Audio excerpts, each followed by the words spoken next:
Salut, j'espère que vous allez bien. On se retrouve pour la review de Monday Night Raw du 4 décembre 2023 et on commence directement le show avec Drew McIntyre qui vient pour nous faire une promo.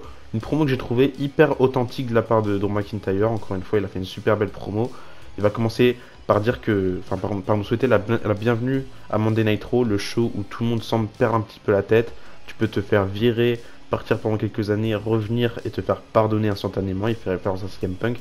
D'ailleurs, la foule va scander le nom de CM Punk et j'ai bien aimé qu'il fasse une petite pique, ça peut ouvrir quelques portes à, par exemple, une feud entre Drew McIntyre et CM Punk qui pourrait être hyper importante. D'ailleurs, restez bien jusqu'à la fin de la vidéo parce qu'il y a pas mal de news intéressantes par rapport à CM Punk. Mais j'ai beaucoup aimé cette phrase de Drew McIntyre.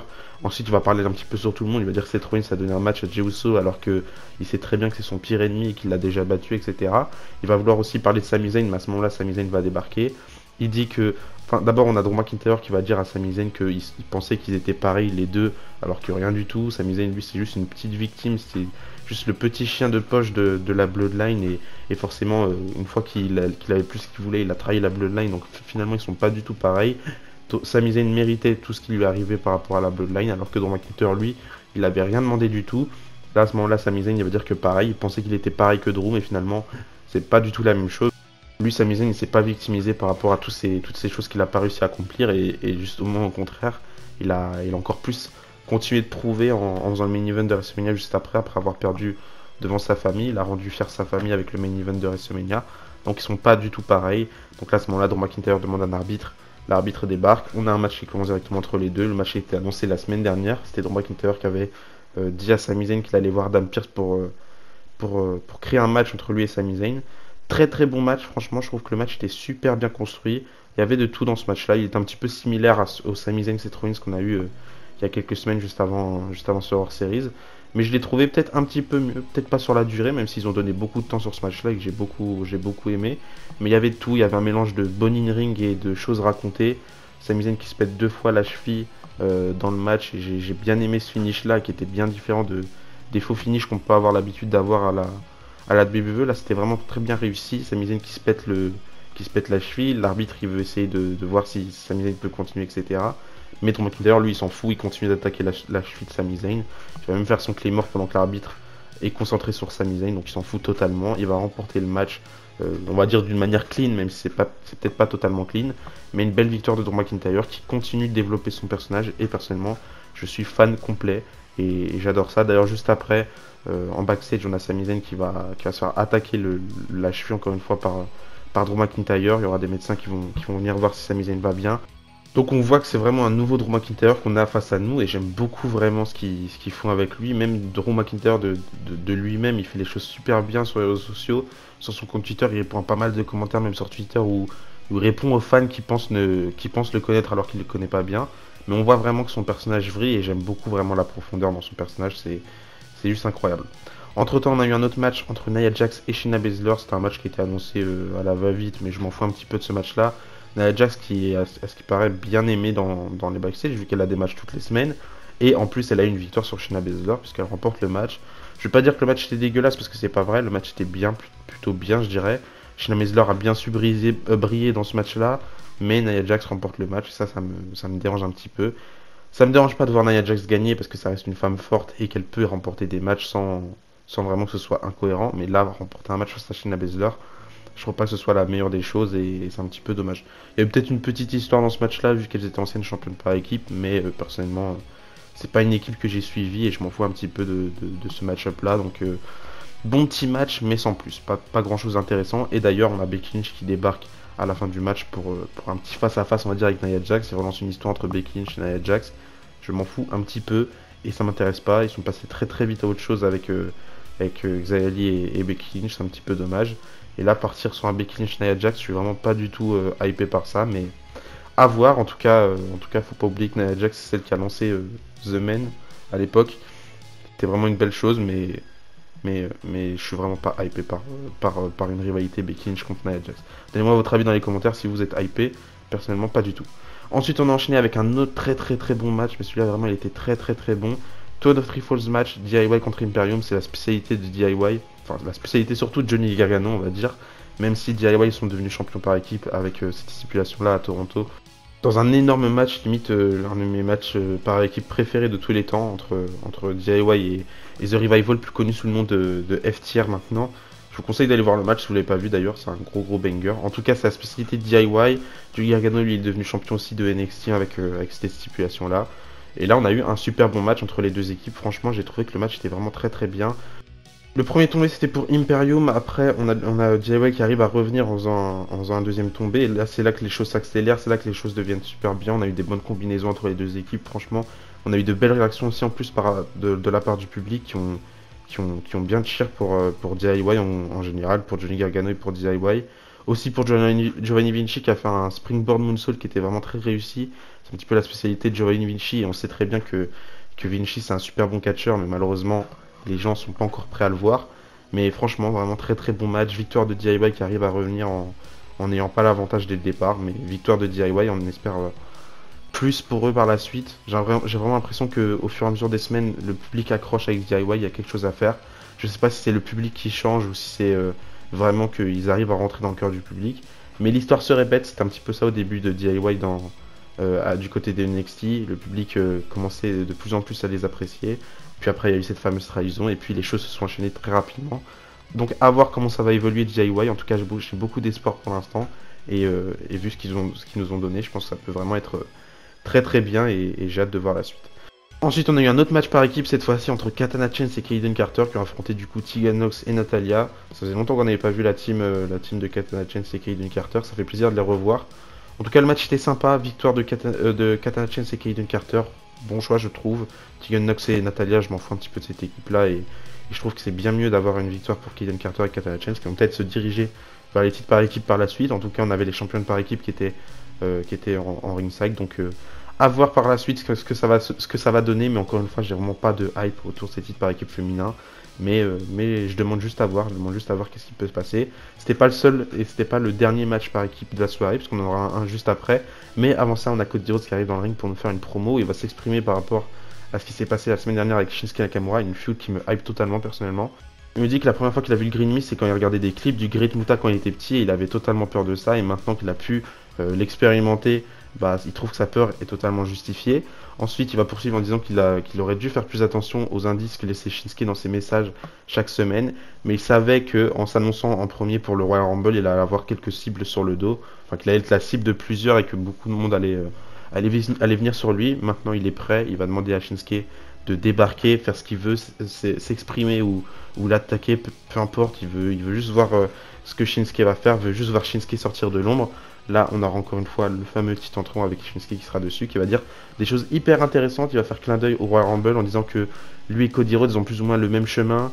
Ils viennent tous les deux de la New Japan, enfin pas réellement, mais ils ont tous les deux fait un passage de la New Japan.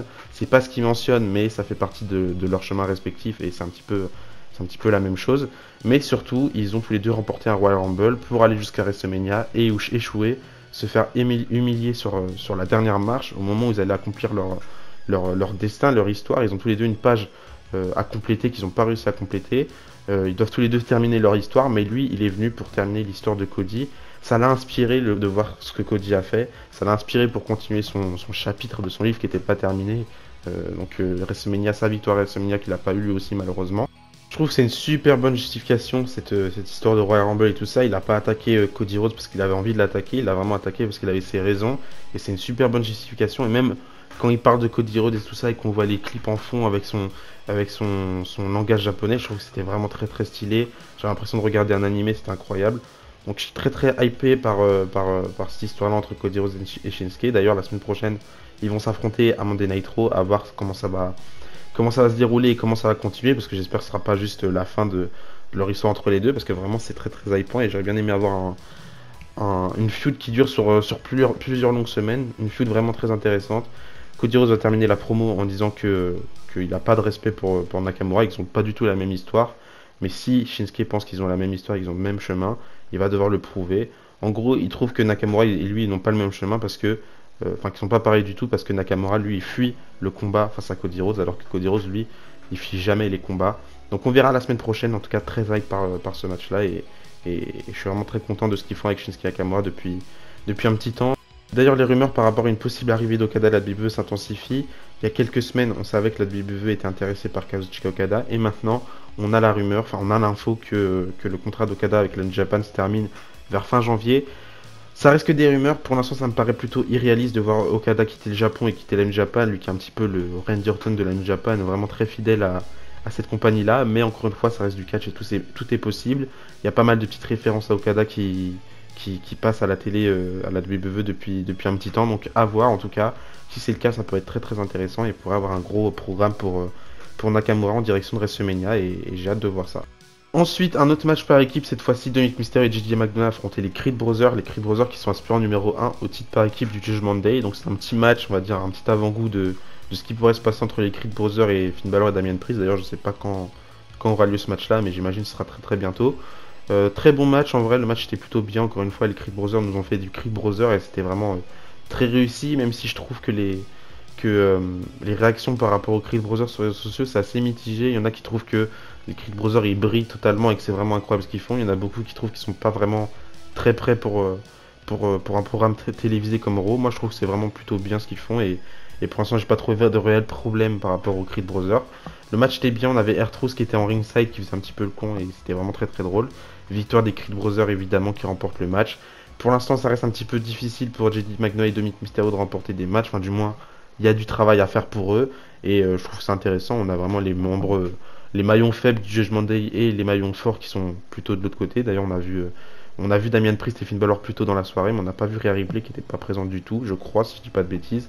Rhea Ripley qui va vraiment devoir trouver une challengeuse très prochainement, peut-être pour le Royal Rumble. Je pense pas qu'elle défendra son titre d'ici là, mais pour l'instant, c'est vraiment le néant du côté de Rhea Ripley et son règne, et j'espère vraiment que ça va repartir de plus belle parce que pour l'instant c'est vraiment dégueulasse et j'ai vraiment l'impression que son règne il a vraiment pas du tout décollé depuis qu'elle est devenue championne et c'est juste un petit peu dommage, mais c'est pas le sujet. Victoire des Creed Brothers et heureusement d'ailleurs puisque ils doivent arriver fort face au Judgment Day prochainement.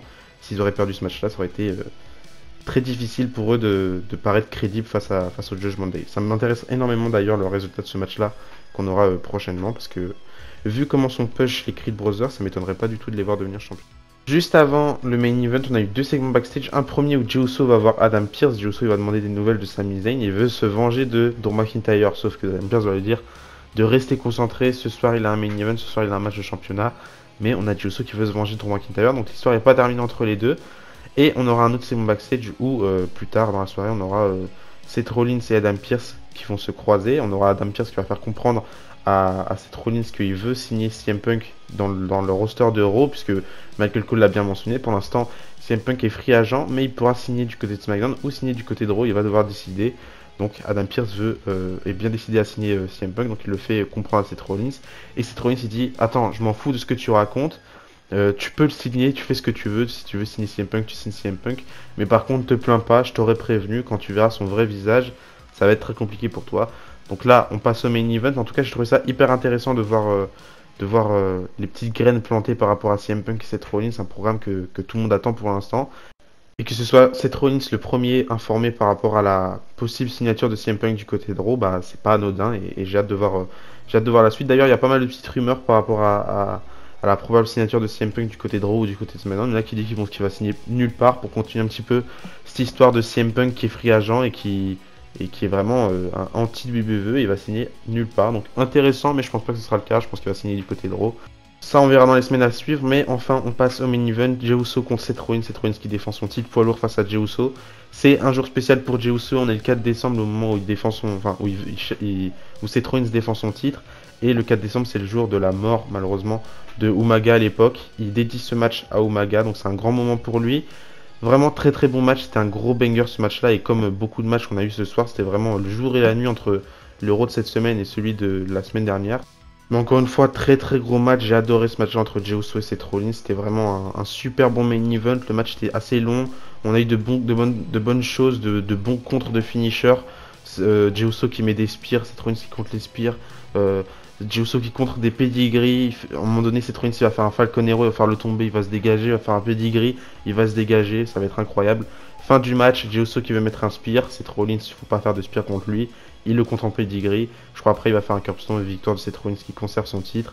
Après le match, pendant que Seth Rollins ou Jey Uso, un des deux qui quitte le ring, on a Drew McIntyre qui débarque, il va attaquer Jey Uso. Seth Rollins va vouloir sauver Jey Uso, mais Drew McIntyre va réussir à maîtriser Seth Rollins. Et ensuite, tu vas faire passer Jey Uso à travers la table des commentateurs et ça va se terminer là-dessus. Donc, Drew McIntyre qui gâche plus ou moins le jour de Jey Uso, le moment de Jey Uso, même s'il n'est pas intervenu dans le match, et tant mieux d'ailleurs. On a eu un match bien clean, histoire de donner un petit peu plus de crédit à Seth Rollins. Il remporte ses matchs clean et tant mieux. Mais Drew McIntyre continue de faire évoluer son personnage en attaquant Jey Uso et Seth Rollins. Et hâte de voir la suite. Le show se termine là-dessus. La semaine prochaine, on a deux choses qui sont annoncées pour l'épisode de Raw. Premièrement, on aura CM Punk qui fera son retour du côté de Raw, même si c'est pas un vrai retour. Ça fait seulement une semaine, on va dire, qu'il n'est pas apparu.